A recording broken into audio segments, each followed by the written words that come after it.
Pordenone, Portus Naonis, a port on the Noncello River. An intense embrace of open spaces and water marks the relationship between the river and its city. Up to the extreme eastern boundaries, where the secluded Torre Castle and the remains of the Roman villa witness to the origins of this ancient center in Friuli-Venezia Giulia in the northeast area of Italy. The clean and sinuous flow of the Noncello River marks the boundaries of a lively urban space, extraordinary. Here, man has conveyed and controlled the unceasing energy of the resurgence waters, molding a landscape full of lakes, irrigation ditches, and locks. And here, the slow-flowing waters of the river have transported the changing sense of history, infusing essence and matter with a unique civilization. To flow, to welcome, to integrate. A free spirit has been running through the Contrada Maggiore for centuries. Not a square, not an enclosed place, rather a street full of art and history, of trades and of people. A river of shade and light.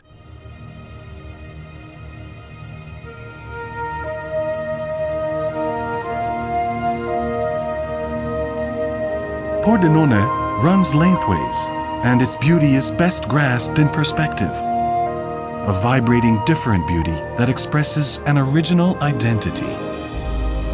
From 1276 to 1508, when it was ruled by Venice, Pordenone prospered as a commercial enclave of the Habsburg dynasty, with its own Veneto cultural, political, economical climate within the Patriarchate of Aquileia.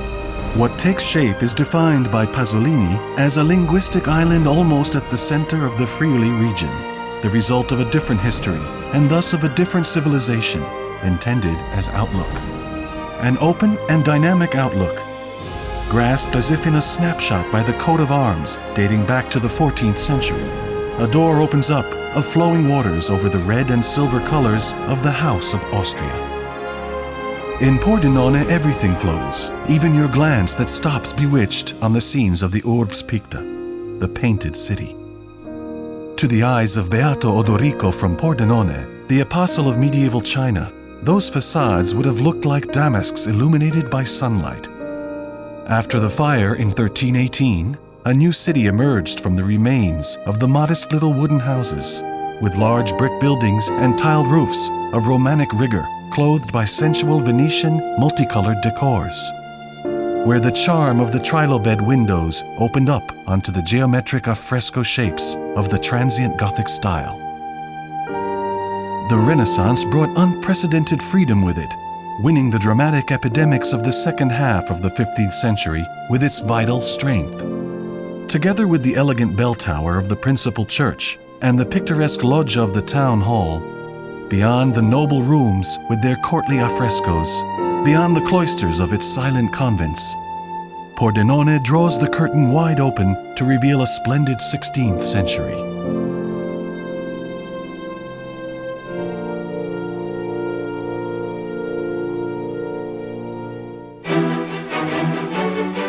Other ideas, other shapes, other colors. The large Venetian estate flourished with superb facades. Brushstrokes became layered. New glimpses revealed a very modern sense of movement. This was the season of the city's greatest offspring, Giovanni Antonio de Sacchis, called Il Pordenone. Energetic, feverish, restless. He worked continuously without wasting a moment, deserving the epithet of Pictor Modernus for his style. Commerce with Venice continued from the pier beyond Porta Furlana. Dalmatian and Bosnian emigrants crowded around the Porta della Bossina. In the Contrada Maggiore and the neighboring villages, textile factories became more frequent, and the first hammers began a glorious engineering industry. Pordenone releases vital energy.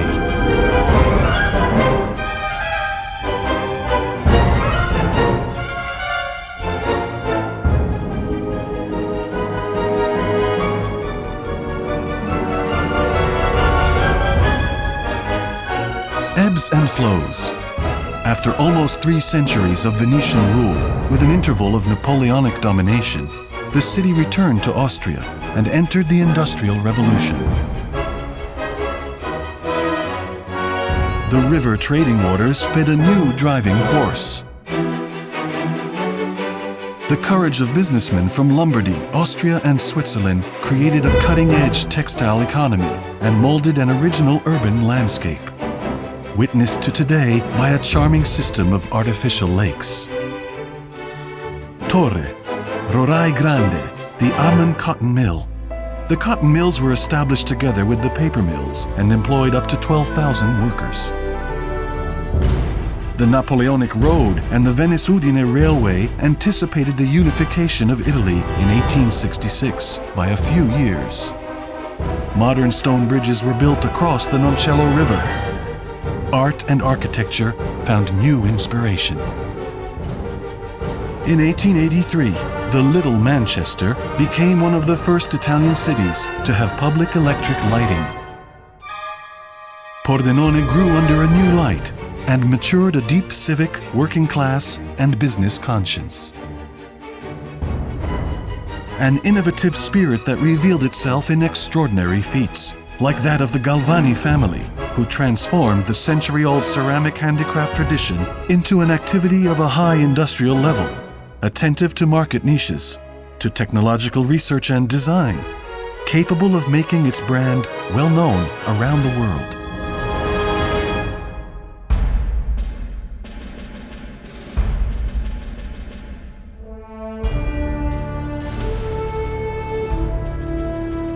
Across alternating periods, the long-term effects of the Industrial Revolution reached the thresholds of the World War II post-war period. The seeds of the Habsburgic experience flourished in the fertile soil of the local induced activity. Pordenone experienced its unrepeatable prime between the 50s and the 70s. The boundlessly brilliant feat of the textile machinery industry contrasted with the decline of the cotton works. The production of artistic ceramics was accompanied by the large-scale production of sanitary ware. The first furniture industries marked the beginning of a vocation that was destined to spread to the near Alto Livenza area. Nevertheless, what changed the appearance and fate of the city was, above all, a brand and a name: Zanussi. With Lino Zanussi, the workshop founded by his father Antonio in 1916 took off into the global industry era. In 1966, the group had 8,600 employees and was second only to Fiat on the Italian manufacturing industry scenario, allowing Italy to outdo Germany in terms of the production of household appliances. Zanussi Rex became synonymous of ongoing innovation and established an epoch-making design. The course of a promising future was plotted in the production plans and in the executive headquarters designed by Gino Valle.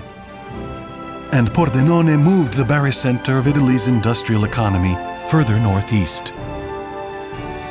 The small town that in 1964 had 1 car for every 6 inhabitants, and where televisions were homemade, experienced extraordinary population growth and became a symbol of Italy during the boom.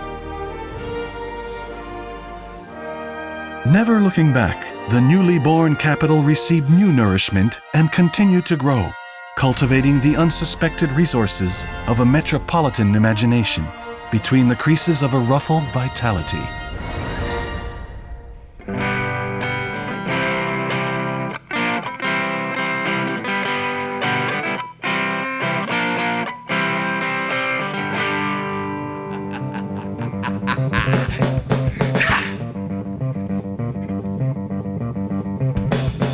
Suspended between an economical backflow and social wealth, during the 70s and the 80s, Pordenone discovered that it was exactly what it had always been, a creative city. You cannot see my ugly face. You cannot strike my These were the years of cheeks. punk rock. You cannot kiss This was my different music, lips. a thrilling and pervasive experience that is still at the basis of the musical panorama of Pordenone today, Life is expressing itself on new stages and inspiring innovative producers. Freakish anti-city atmospheres nourish the crowded techno-gothic dreams and fantasies of an extraordinary workshop of comic strip artists that have made a name for themselves in Europe. Life ain't that. Life ain't that. Pordenone breathed and exuded art and imagination in the hallmark of youth and of a contagious effervescence. Life ain't that. Yeah.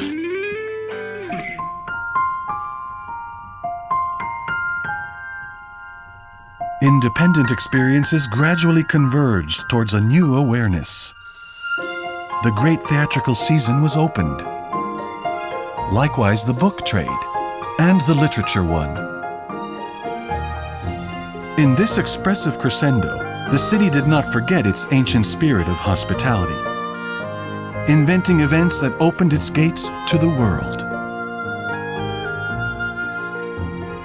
The Silent Movie Festival reproposes the timeless charm of the first films to a qualified international audience. The Dedica Festival hosts a great cultural star every year, mixing languages and testimonials and opening up to different geographical and cultural realities.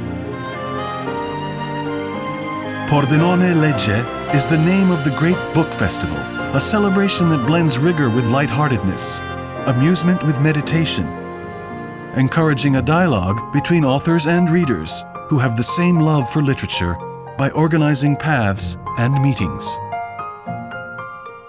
Pordenone reads, writes, makes music, draws, expresses itself, always and in any case.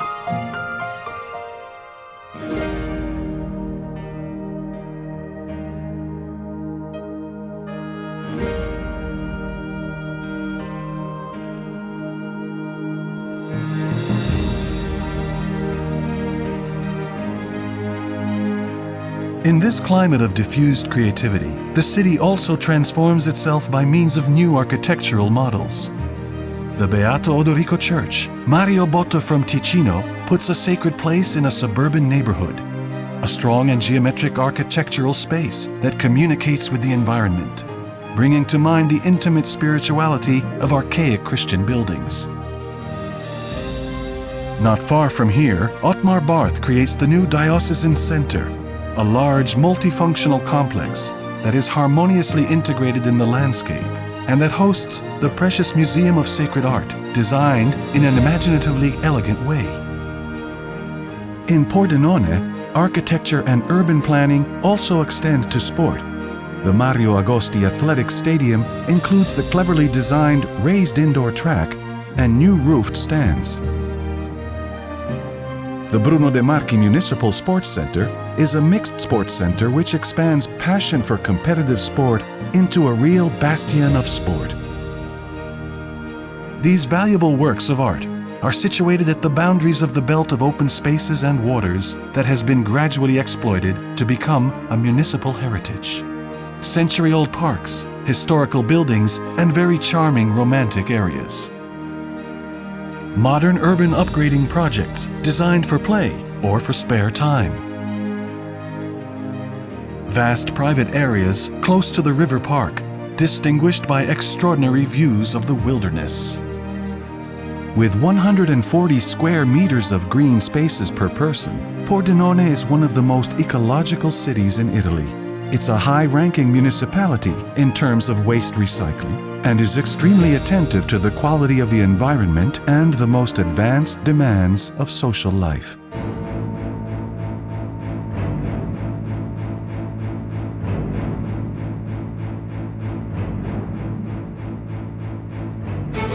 Starting with the public sector, the economy is undergoing significant transformation against the backdrop of a radically changed urban landscape in a city which is increasingly involved in virtuous, sustainable management of its resources.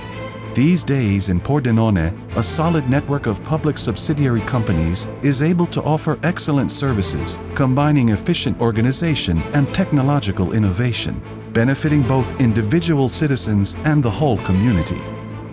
In this climate of change, industry is also exploring new horizons. From the mass production of the economic boom years to specialty production of the current time, where the certainties of a great manufacturing tradition blend with the performances of a cutting-edge technological outlook. In Pordenone, the ability to work well always meets the tendency of far-sightedness. The profound vocation for mechanics witnesses to this, from subcontracting to metal constructions, to the textile machinery industry that has been making itself known throughout the world for almost a century, with contents that are increasingly more updated thanks to the skill and genius of local technicians.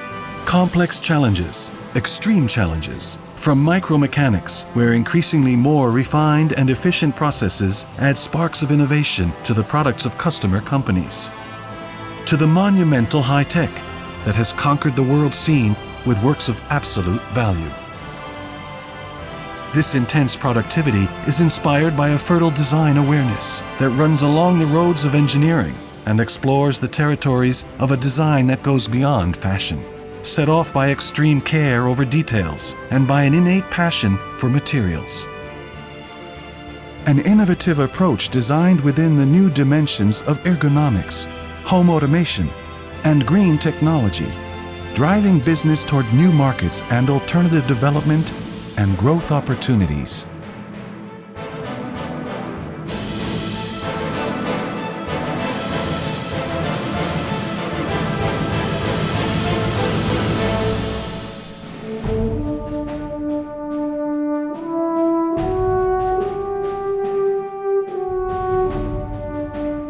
A city in progress, Pordenone welcomes the stimuli for change within a shared social project. The spontaneous processes of transformation require the implementation of long-term strategies for systematic ordering and organizing with an inclusive global vision of a myriad of scattered resources. The need for an educational system in line with the excellencies of the economical fabric and the requests of society have resulted in the foundation of a university consortium that communicates with the universities of Udine and Trieste, which are present in the city, with graduate courses that are mainly hosted in the multifunctional center. The new 3-year ISIA course, held inside the center, reintroduces a well-established vocation in the provincial capital industrial design. The Technology Hub also exploits the culture of innovation.